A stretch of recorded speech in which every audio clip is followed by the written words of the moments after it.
Fellow investors, welcome to another edition of Marketing Monday. I am Mike Van Orden here with the very knowledgeable, very dapper Mr. Dev Horn. You always have to have an adjective. I always have to have an adjective. Yes. That's part of it. But we're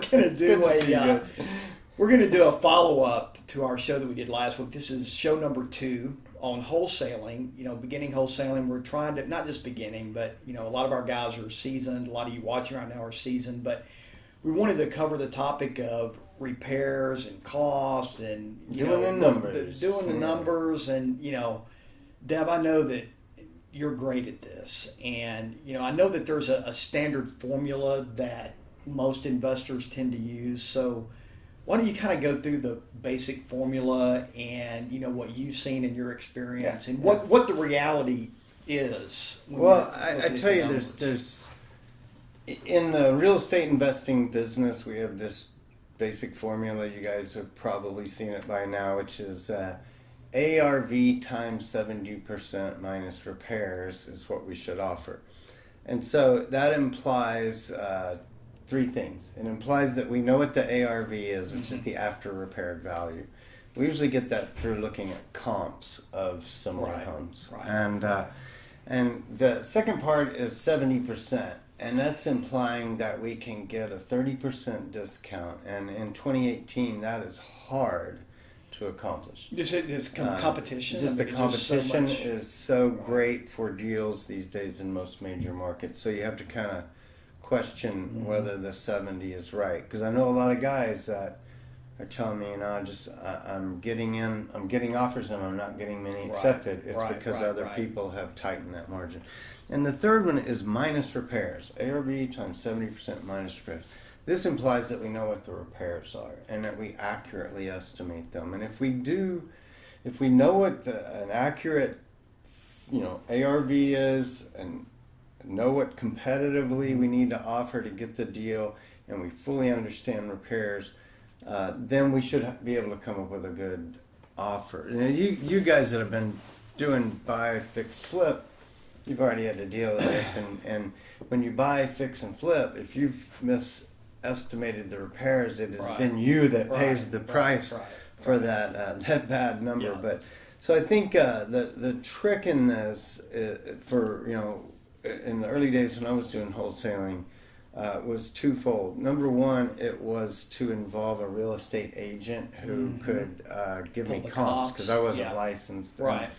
So on that, when they pull the comps, you want to make sure they are definitely similar homes in same school district, etc., so that there's not these variables that you don't understand. You know, it's a 322, 2 streets over, same school district, same grocery store, same everything, right? It's the price per square foot of the sold home that was in great condition that we can take that number and apply it to the number of square foot in our subject property and say, okay, well, they sold that thing for $120 a square foot. Mine is this size, therefore applying the $120 a square foot, my ARV is X. Now, do you, let me ask you this, because I saw someone, I think it was on either YouTube or discussion forum, saying that basically you can get a really good idea by talking to the seller in what they tell you.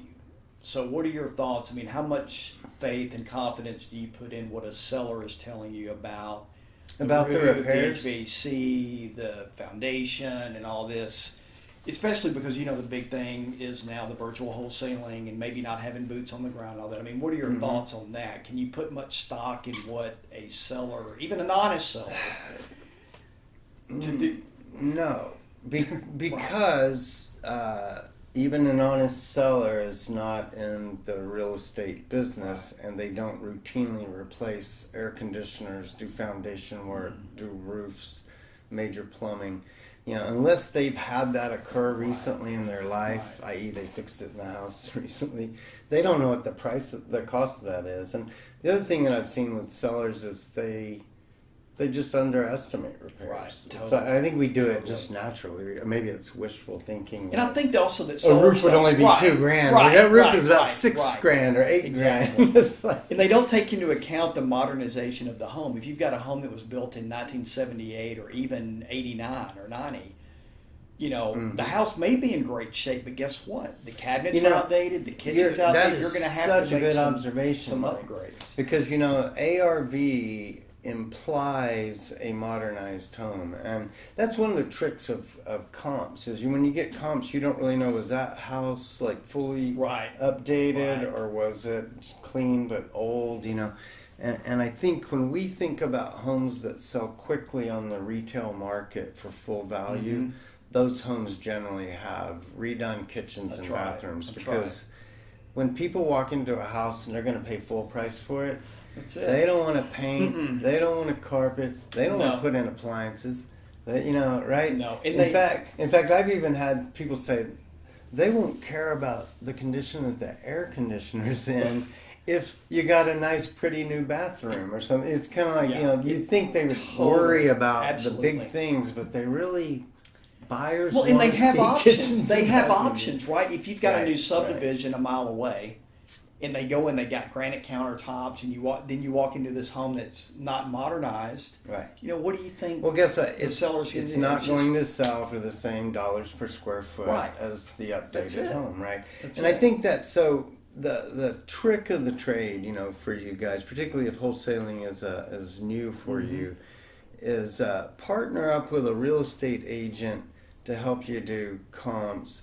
And when you get a house under contract, and you know you've done your best to make repair estimates, if you're not really sure, I would immediately get a qualified contractor over to confirm your theory that the air conditioner does or doesn't need to be replaced or whatever, because it is what I've seen is that people are pretty close on the ARV because, you know, they can kind of look at Zillow and some things. Right, exactly. It's where they mess up is on the repair estimates, and a big one is, you know, I remember one deal I was doing, and they told me that they had the foundation redone, so I kind of just said, "Oh, cool, check. I don't have to do the foundation." Got the house under contract. Brought my cash buyer in, who came over with like a laser leveler, and he just said he just does it. It's Texas, right? He said, I just do it, and so I know what I'm dealing. That house, the foundation had been done. They weren't lying to me. It had been done 8 years ago. The house had since moved considerably and was now, and the deal fell through with my cash buyer because I believed him because what they told me was true. The foundation had been done. 8 years ago, things had changed. That is a great example. I ended up now with that in that situation. Just so maybe we can kind of, as we start to wrap on this one, in that situation, I found this out the next day, and I went back to I'd signed a contract with these guys, and I went back and I said, look, we have an issue, and I said the issue is this: you told me that the foundation had been done, and that was true.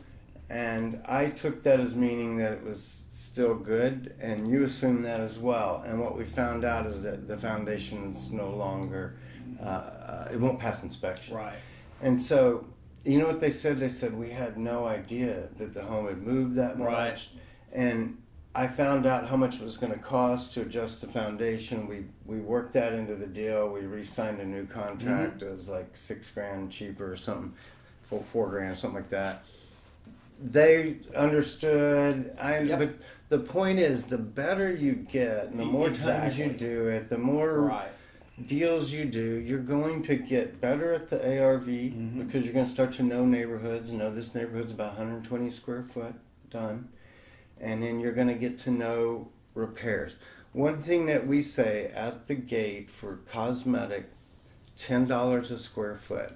Just on cosmetic, if you're looking at a house that hasn't been updated, and then look at the HVAC, the roof, the foundation, the plumbing, and the electrical. And if you don't have expertise in any of those five, I would just encourage you, just find a contractor and tell them, hey, you know, I just got this house under contract. I don't know much about electrical. I'll hire you if I need it. Can you amount. come But give a lot me? of times, if they think they're going to get the work, Pay them $100 yeah. to come do the full thing or whatever. But the point is, reach out to pros in the areas where you Absolutely. don't have the expertise. And if you do make a mistake, I'll just think about my story. As long as you have integrity and you're dealing with a seller who has integrity, if there's a misunderstanding or a mistake and you sit back down, I've renegotiated a number of signed contracts with sellers just because we learned something we didn't know. Very easy to do. And as far as contracts, as long as you have that contingency in there for inspection, which every contract should, right? Every assignment agreement, there's a contingency in there to cover yourself, because you really don't know what you're going to find. You don't know. I mean, so you may as well protect yourself. Yeah, you really don't. So at the end of the day, after you've done it a few times, it becomes easier and easier to get closer and closer to the right numbers. Out the gate as a new wholesaler, you might make a mistake or two. Hey, look, this is the way we learn. We all do. So Make get out mistakes. there, mix it up, That's go right. find some deals, make some offers, but seek professional. Yeah, and hopefully this will help. This will assistance. give you sort of a foundation of what to look for. Yeah, good All deal. right, good Good job. deal. Go find those deals, guys. Go get them. All right. Next time, take we'll care. see you. Boom.